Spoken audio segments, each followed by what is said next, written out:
Hey, de retour pour la fin de la mise en place et la game. Alors, ça fait 3 fois que je la tourne, cette game. Soucis techniques, soucis de règles, enfin voilà. 3 fois, en tout cas. C'est reparti. Donc, fin de mise en place. J'ai créé le deck d'aventure ici, selon le setup recommandé. Hop, les cartes avec le finale au hasard, la carte spéciale acte 3, acte 2, acte 1, 35 cartes je crois au total à l'intérieur. J'ai classé les bateaux pour créer la pioche au hasard de bateaux. Commençons. Donc la pioche, on va rajouter dans cette pioche les bateaux blancs et les bateaux jaunes. Donc les bateaux blancs et les jaunes clairs qu'on met à l'intérieur. On mélange. Ok. Après, on va mettre les bateaux rouges dans l'emplacement. Hop. Les bateaux orange dans son emplacement. Les bateaux jaunes foncés dans l'emplacement également. Les deux bateaux noirs qui arriveront avec certaines cartes événements. Et les bateaux verts et les bateaux bleus sur la traque de notoriété. Alors en fait, comme je disais dans la vidéo de présentation, le plateau est super bien fait. Dans chacune des cases que l'on voit ici, déjà on voit à quel event ça fait référence et aussi quel groupe de bateaux on doit mettre sur ces cases-là. En fait, sur les bateaux, je vais essayer de faire un focus. Ici, on a une petite lettre. Là, la lettre D, par exemple. Sur les bateaux verts, là, c'est la lettre E. Il y a d'autres caractéristiques, je les détaillerai lorsqu'on sera à la fight. Donc, je disais, sur le plateau, les lettres sont également répétées. Donc pas besoin de se refaire le livre de règles pour la mise en place. Tout, il suffit de lire correctement le plateau. Je m'en veux en disant ça parce que j'ai fait des erreurs de règles. Et j'en ferai peut-être aussi, hein, mais c'est juste que j'ai mal lu le plateau. Allez, finissons la mise en place. Donc, les bleus, on va les mettre à l'emplacement D, les verts à l'emplacement E, sur la piste de notoriété. En dessous, la piste des ressources. Je rappelle qu'on perd la partie si on arrive dans ces zones de défaite, selon les motivations qu'on aura choisies. Si notre ressource arrive ici, ici ou ici, on a également perdu la partie. Les jetons ressources, comme ceci, les petits fers à cheval, je les ai placés au maximum à ce niveau-là. Le jeton de notoriété, en bois, hop, et l'autre jeton, c'est les jetons d'action. On commence la partie avec une action. Je disais, j'ai fait le deck d'aventure. Le reste des cartes d'aventure se positionne ici avec une petite gemme trésor au-dessus. On aura comme choix lors de la phase d'action de faire des aventures supplémentaires et de ramasser des butins.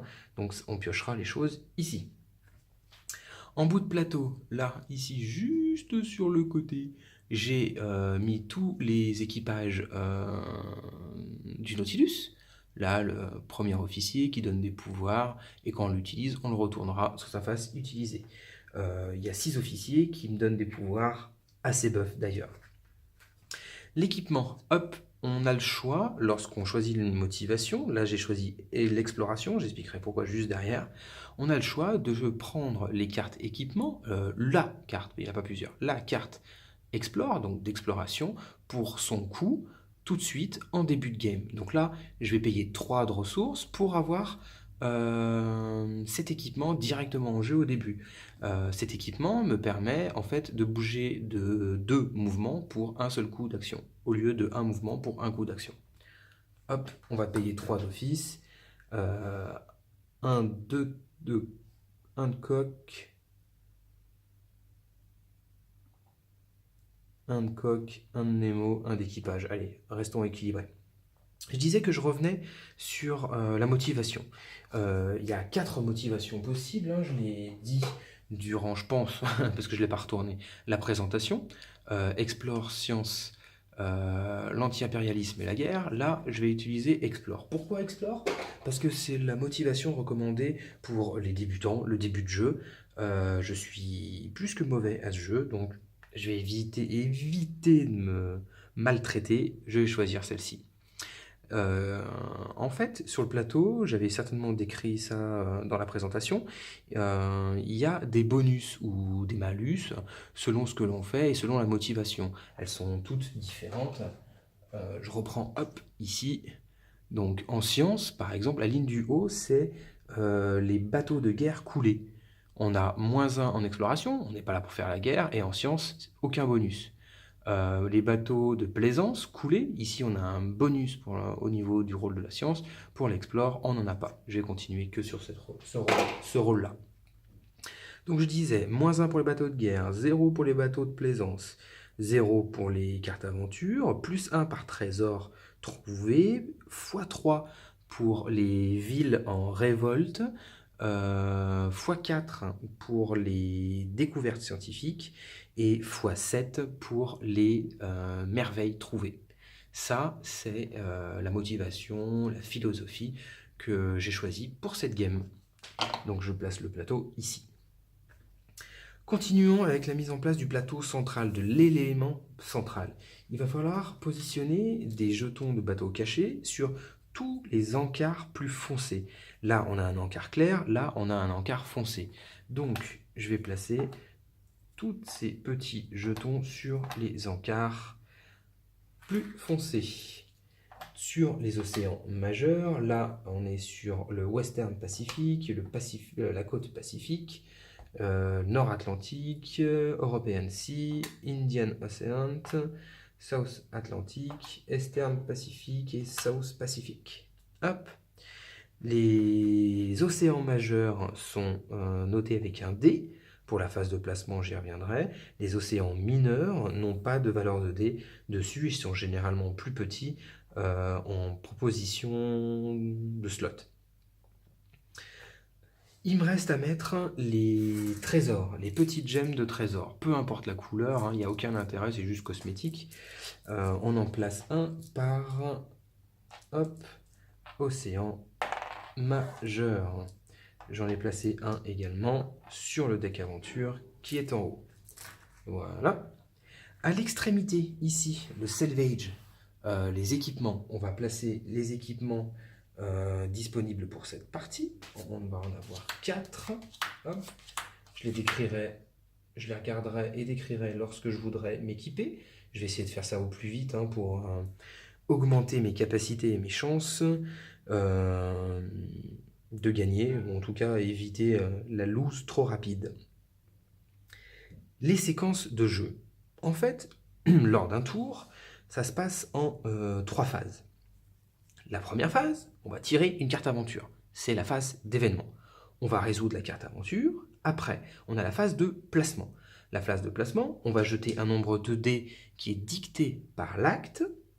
Et les dés vont nous donner des valeurs où on va devoir placer des bateaux sur ces valeurs. Là, pour l'exemple, imaginons, on a 5 et 1. Je vais devoir placer un bateau dans l'océan 5 et un bateau dans l'océan numéro 1.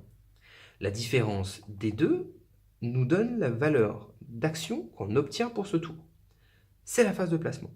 Une fois qu'on a fait la phase de placement, on va faire la phase d'action. On va dépenser les actions que l'on a pour désengorger le jeu, améliorer le Nautilus. En fait, les actions possibles sont, pour 2 d'actions, on va pouvoir faire une aventure supplémentaire.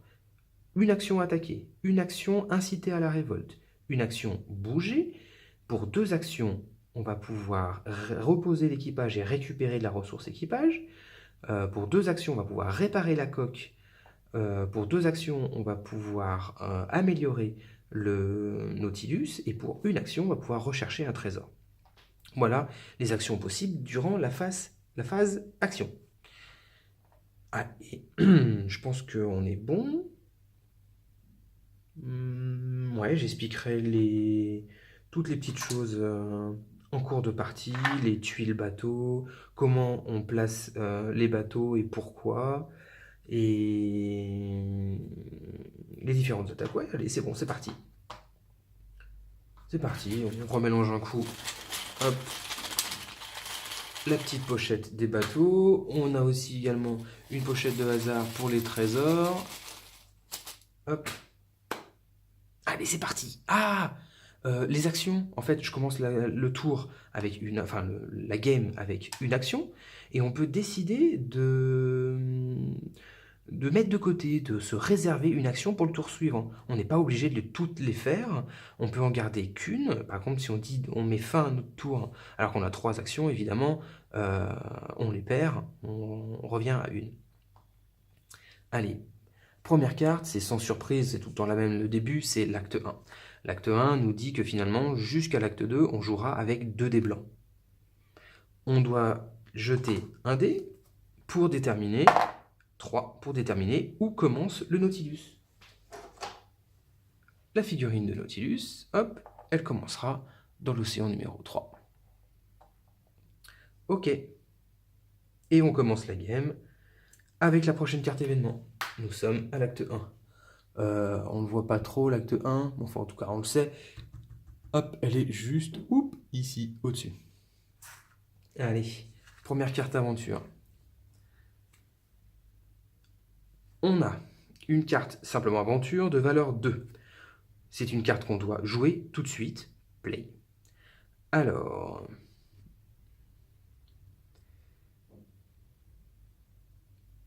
Perform this any reaction.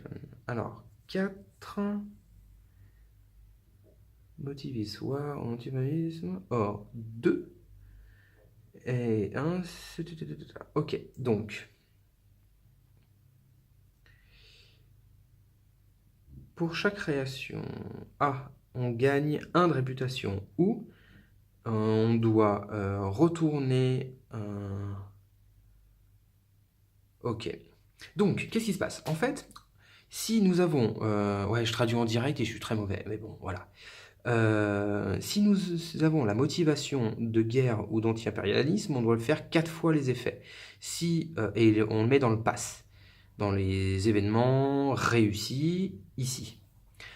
Si on est de science ou d'exploration, on doit mettre la carte dans les non passés, dans les fails, et on doit faire A ou B 2 fois. Donc je le mettrai d'office dans les fails, j'ai pas le choix. Donc en fin de partie, je n'aurai pas ces 2 points-là. Et par contre, je dois faire 2 fois son effet. Alors, soit je gagne 1 de réputation, soit je passe un bateau qui n'est pas de bateau de guerre en bateau de guerre. Parce que les bateaux sont double face. Il n'y a pas de bateau possible à flipper de guerre, de non-guerre à guerre, donc de pacifiste, on va dire, de pacifiste à belliqueux, c'est pas possible, donc du coup je suis obligé de gagner 2 de réputation. C'est vraiment la loose, parce que, alors là je le mets en faux, hop, je passe 2 en réputation. Moi, en explore, là c'est science, explore c'est ici, 36. Dès que j'arrive à 36 de réputation, la game est loose. Donc, là, cette carte m'a fait gagner 2 de réputation. Il y a plein d'autres manières de gagner de la réputation. Le problème, c'est que si je passe les 35 cartes comme ça, à 2 de réputation, bah, j'ai déjà lose alors que j'ai pas joué. Donc, voilà, c'est pas top, mais c'est un non-choix. La phase d'événement vient d'être faite, on va passer à la phase de placement. Donc, l'acte nous dit de jouer avec 2 dés blancs, on va jouer avec 2 dés blancs. Hop, 6 et 4. Je vais placer, du coup, ça se passe dans cet ordre-là. C'est marqué ici. Donc, pour placer un bateau, on vérifie d'abord si on peut placer un bateau caché, un marqueur caché comme ça, dans l'océan déterminé par le dé. Si on peut, on le fait. Si on ne peut pas, on essaye de mettre ce bateau dans un océan adjacent. Sur les océans, on voit des petites connexions ici en plein, ou par exemple ici en pointillé. Donc si l'océan est complet, on va pouvoir le mettre dans ces océans connectés. Si je ne peux toujours pas placer un jeton caché, de bateau caché, je vais révéler dans l'océan déterminé par le dé un jeton caché en bateau révélé. Si tous les bateaux sont révélés, je dois passer un bateau de pacifiste à belliqueux. Et si tous sont déjà des bateaux de guerre, je drop un nouveau bateau que je mets sur un emplacement libre. Si tous ces points-là ne peuvent pas être réalisés, on lose la game. Voilà. Donc, je dois placer 2 jetons cachés en priorité dans les océans déterminés par les dés. Océan numéro 6, ok. Océan numéro 4. Bon, premier point réalisé, pas de souci, c'est le début de game en même temps. J'avais 4 et 6, ça m'a donné 2 actions. Hop, du coup, je passe à 3. Qu'est-ce qu'on fait?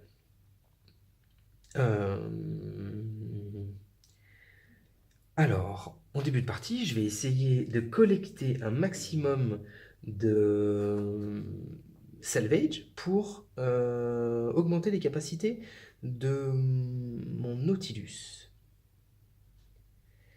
En première action, je vais essayer de faire une recherche.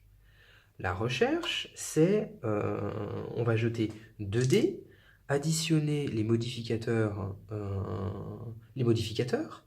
et regarder, compter le résultat. Le tableau est ici. 2 ou moins, c'est un fail total. 3, 6, c'est un fail. 7, 8, c'est une réussite. 9, 11, c'est un succès, une vraie réussite. Et supérieur à 12, c'est une réussite critique, on va dire ça comme ça. Donc, pour les recherches, si je fais inférieur à 2, je perds un équipage et un coq et j'obtiens rien. Si je fais 3 à 6, je perds un équipage ou un coq et j'obtiens rien. 7, 8, j'obtiens un trésor, mais je gagne 1 de réputation. 9, 11, je gagne un trésor. Plus de 12, je gagne 2 trésors. Donc, je vais essayer de faire une recherche, j'ai payé mon action. Je vais parier quelque chose. Je vais parier un 3. Je peux parier qu'une seule ressource. C'était l'une de mes erreurs de règle d'ailleurs. Je peux parier tout le temps, en tout temps, qu'une seule de mes ressources, sauf pour les aventures qui me permettent de faire autrement. Mais en tout temps, je peux parier qu'une seule ressource. Donc là, si je parie un émo, j'ai plus 2, je parie un équipage, plus 3, de la coque, plus 2. Je vais parier de l'équipage à plus 3. Allez, on va voir ce que ça donne. Je fais 5, 6, 7, plus 3, 10. C'est un succès. Simple, mais succès. Du coup, je conserve, je ne perds pas de ressources, je conserve ma ressource. Je prends cette petite gemme-là que je mets dans la défausse et je vais tirer au hasard un trésor. Hop, c'est. Je dois défausser, le petit X, ça veut dire défausser. Hop. Donc, je défausse pour gagner une action, ou je garde pour 2 de trésors. Ok. Je le mets dans l'emplacement trésor collecté. J'ai fait ma première action. Ma deuxième action...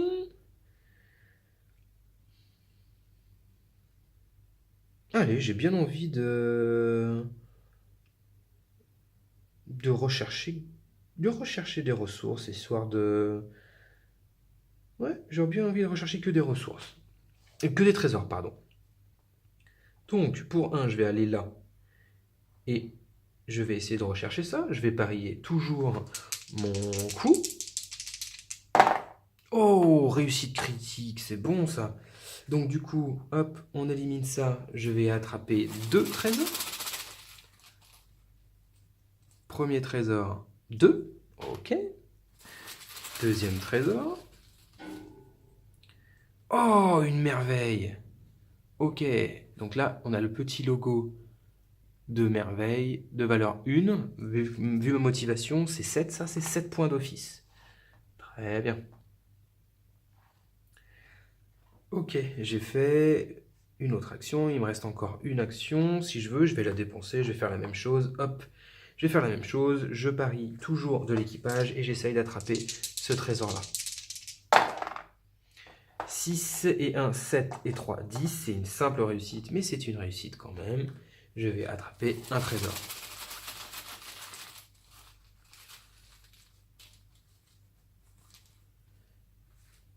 Alors, qu'est-ce que l'on a? Encore une merveille. Bon. Ah, on va faire du point. Ok, encore une merveille. Très bien. Fin du tour d'action. On revient à la première des phases, c'est la phase événement. Allez. Test. Alors, on explique ça.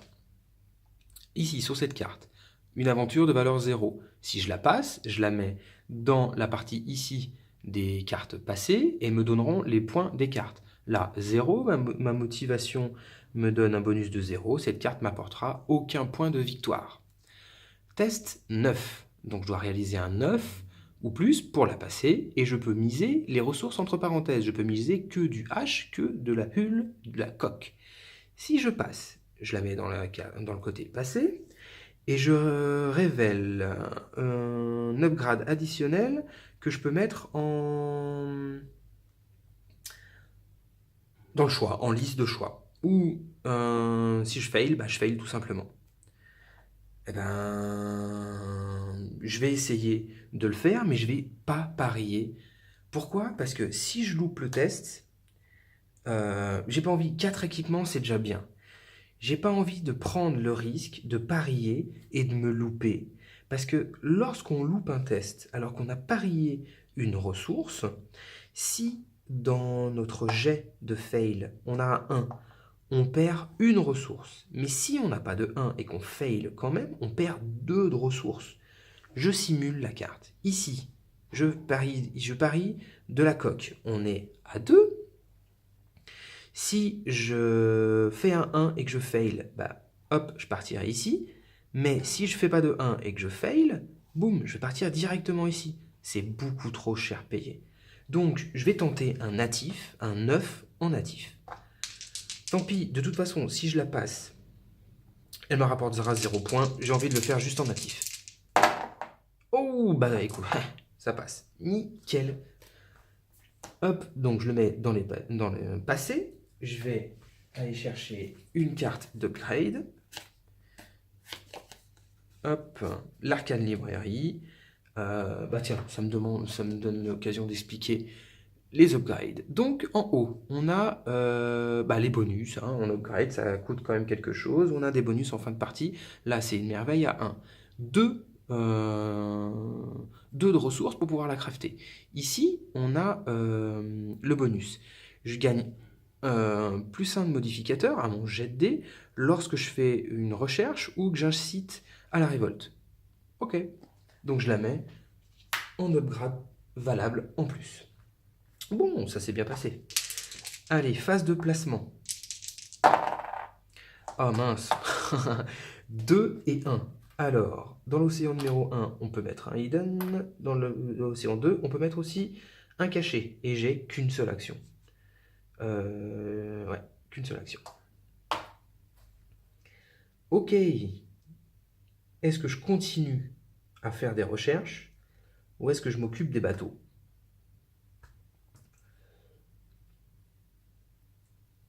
Ouais, je vais essayer de m'occuper des bateaux. Ça donnera l'occasion de d'expliquer la fight. Alors, pour mon action, hop, je vais décider d'attaquer un vaisseau caché. Qu'est-ce que je fais dans ces cas-là? Je retire ce champ caché et je vais en dropper un dans le sac. Hop, qu'est-ce que l'on a? Un bateau de guerre. Bon, ça commence. Hop, qu'est-ce qu'on a dans ce bateau de guerre? Alors, on a une valeur ici en rouge qui est la valeur d'attaque du vaisseau. Lorsqu'on attaque un bateau de guerre, lui commence par nous attaquer. Après, on va devoir essayer de le couler face à sa valeur de défense, qui est ici. Là, c'est les points auxquels il se rapporte, les points de victoire auxquels il se rapporte en fin de game. Là, la petite tête de mort, c'est le nombre de points de notoriété qu'il nous apporte. Donc là, il n'y a qu'une seule tête, donc un seul point de réputation. Le pays de rattachement et son petit nom. Chaque bateau est unique.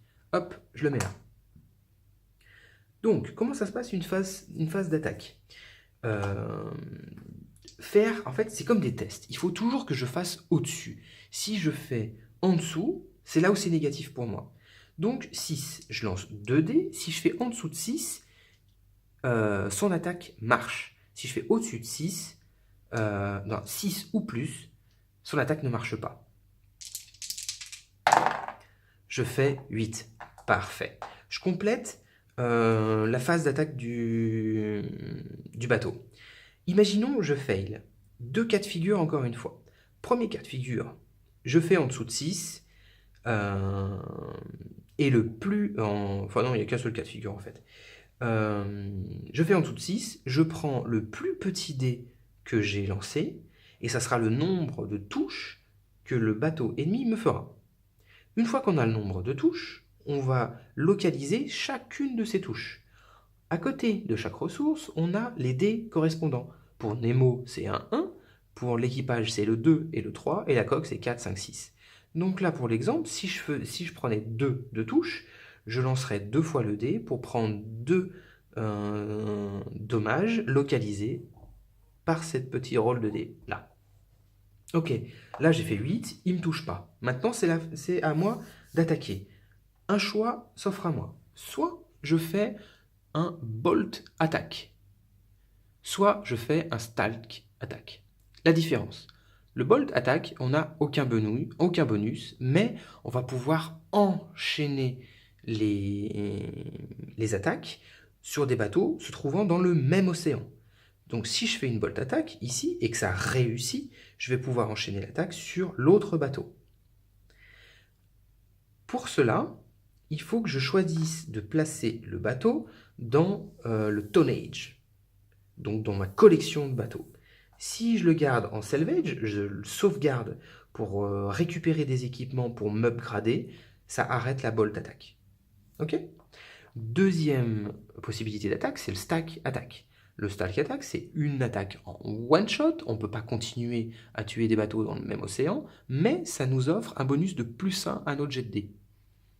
Là, je vais le faire. Je vais faire une stalk attack, parce que de toute façon, mon but, c'est de les mettre en salvage pour récupérer de l'équipement. Je vais faire un stalk attack. Donc, je vais le mettre là. Hop. Donc, j'ai +1. J'ai +1. Je vais parier de l'équipage, j'ai +4. Je dois réaliser 10, donc je dois faire un 6. Allez. Ouh, limite, mais ça passe. 7, +3, 10, +1, 11. J'ai dépassé la valeur de défense de ce bateau. Je le coule. Je le place ici en salvage pour récupérer des pièces détachées pour m'upgrader quand viendra le temps. C'était mon action. Et maintenant, on continue. Hop. Un test à 9, où je peux utiliser que du Nemo.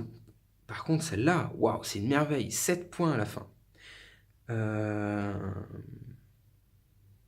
Ok, si je le passe, je peux réussir. Je le passe, si j'ai envie, sur le statut déterminé. Donc chaque petit rond a un petit fluff. Là, il est déterminé. Si je le passe, je peux remonter à déterminé. Bah, là, ça serait plutôt descendre du coup. Et si je le loupe, je perds un Nemo et je gagne 2 de réputation. Et ben, de toute façon, on va y aller. Hein. On va parier un Nemo, ça fait 2. Je dois passer à 9, donc je dois faire un 7. Oh, je fail. Ça marche pas, donc mon plus petit dé est à 1, donc je perds une ressource de Nemo. Ok, c'est fail. Je loupe encore un Nemo. Ah, la punition, quoi. Et 2 de réputation. Et je le mets dans fail. Ça coûte quand même vachement cher et je perds 7 points.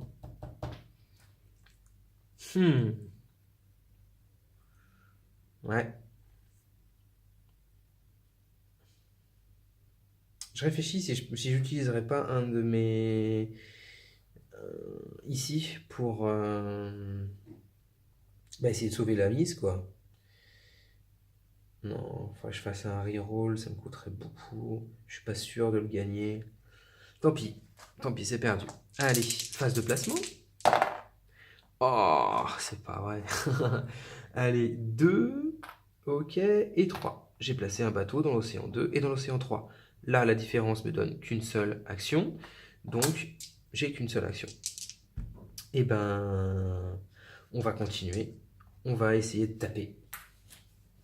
Dans le même océan, je vais choper un bateau au hasard, encore un bateau d'attaque. Elle est hard. Ce début de partie, c'est vraiment. Je rappelle qu'en fait, j'ai placé. Il y a 2 tiers en fait dans le sac de bateau qui n'est pas d'attaque. Allez, je place celui-ci, donc 7 et 10. Allez, on se revoit tout de suite. Ça va couper. Donc, on se revoit tout de suite pour le combat. À tout de suite!